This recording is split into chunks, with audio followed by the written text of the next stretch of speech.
What's up, y'all? It's your boy Sean Hudson, and this week I'm gonna be reading another passage from my first book, By Any Means, that which is out now on Amazon and Kindle.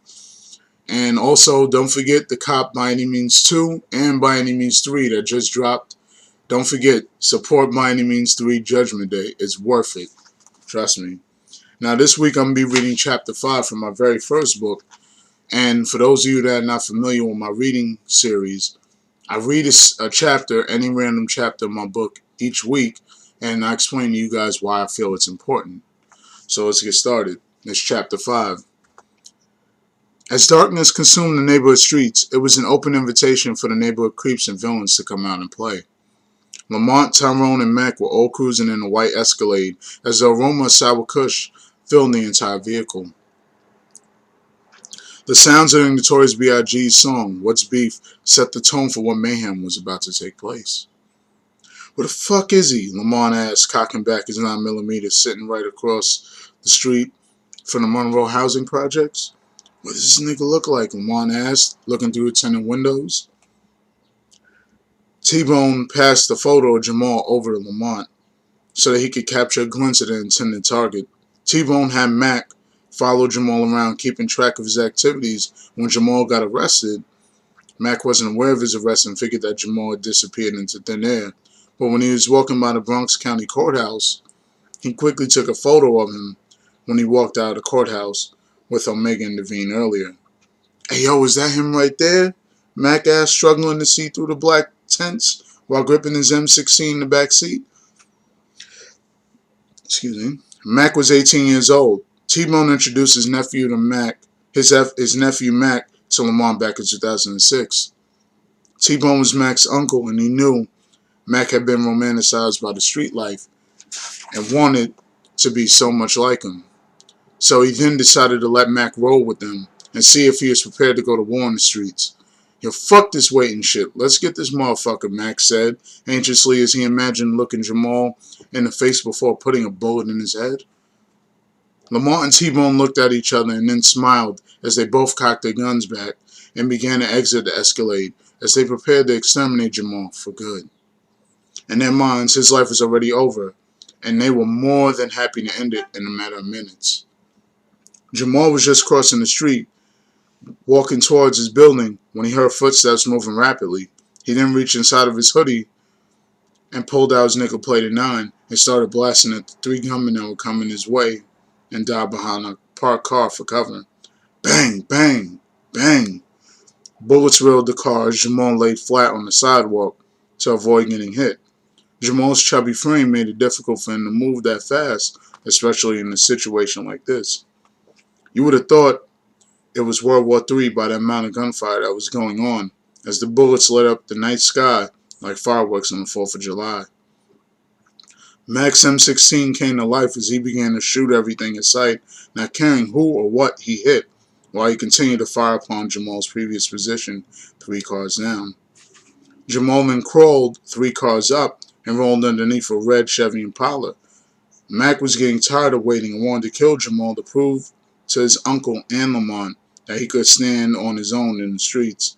He felt that by killing Jamal, he would automatically earn their respect, and they would have to treat him like a peer instead of a child. Fuck this, Mac shouted, reloading a clip into the M16. Mac hopped up from behind the car that was parked in front of him and began shooting aimlessly at all the parked cars across the street. Stop hiding, bitch, and come out, Mac yelled, running across the street, shooting aimlessly. But what Mac didn't know was that Jamal was still under the red Chevy Impala as he aimed his nickel-plated 9 and pulled the trigger. Bop, bop, bop, bop. Ah, shit, I'm hit. Help! Mac began to hit high notes like Alicia Keys as he screamed at the top of his lungs after being shot in his right arm, left and right leg, and his stomach while bleeding out in the middle of the street. Jamal rose from underneath the car and bust off 3 shots at Lamont and T-Bone's position, keeping them at bay while he ran down the block like never before as he managed to make it into the lobby of his building. T-Bone began running after Jamal as he tried to catch him for his deeds by any means necessary. While that was going on, a bleeding Mac began crawling towards Lamont, who would then do the unthinkable. He kicked Lamont in the stomach, where his bullet wound was, and pushed him back out into the street. "I told T-Bone to never bring your punk ass around me. You know I never liked your ass from the start," Lamont said with a hiss in his voice. By this time, an 18-wheeler that was being driven by Mac's father was roaring down the street as Mac desperately tried to crawl towards T-Bone and Lamont's position. "Help me! Help me!" Mac yelled out, but it was too late, as his fragile frame was swept away by the diesel-fueled behemoth. "No!" T-Bone screamed as he just witnessed his nephew get ran over by the 18-wheeler. T-Bone began to cry uncontrollably as he realized that bringing his nephew along was the biggest mistake of his life, and he would have to deal with the burden for the rest of his life. Police sirens seemed to be getting closer and closer as flashing lights began to shed light through the eerie darkness of the Still Project night.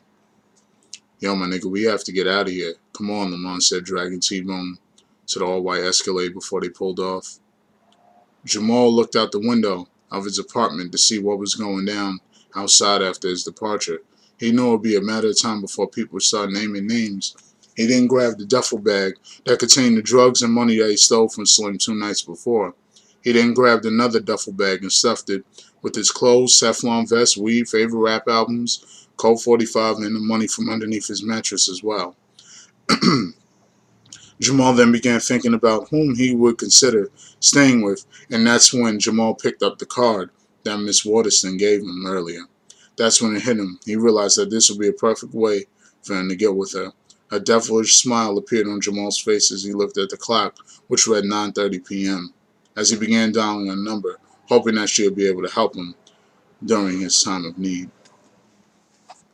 Now, the reason why I read that chapter to you guys is because it shows some of the dangerous situations that Jamal has put himself in, and it also shows the grimy aspects of Lamont, as you can see how he just killed his right-hand man's nephew after he was trying to earn his respect. And that's how, basically, what I'm trying to display to you guys is that in the streets, there is no loyalty. There is no real code of honor. There is no honor amongst thieves. It's a dirty game, and that's the whole theme of everything that I write, not just this book, but every book, is that the street lifestyle is not a lifestyle that you really want to live. And therefore, I'm showing that Jamal has to really try to survive in a snake pit, which is the ghetto, which is the streets. And that's the message that's behind Chapter 5 particularly. Stay tuned for next week's episode, where I'm going to read another passage from my book, By Any Means. And if you guys want, you can check me out at RBG Literature on Twitter, or you can check me out on Facebook at the I Am Sean Hudson page, and check out my website, SeanHudson.com. And don't forget, my book, By Any Means 3, Judgment Day, is available now on Amazon and Kindle. Check it out. It's worth the wait. Until the next episode, peace.